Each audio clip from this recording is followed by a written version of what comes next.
2019 Hyundai Kona. You want to know where your cabin filter is and how to get it out. It's behind your glove box. You're going to go to these dials right here, turn them counterclockwise, and then pull them out.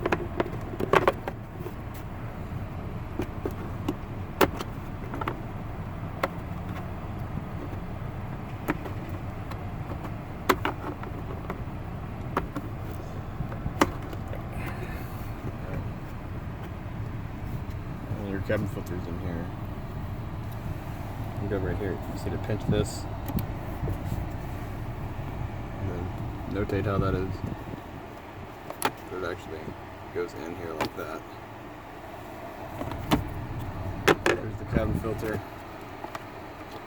Just pull it out, and you just replace it.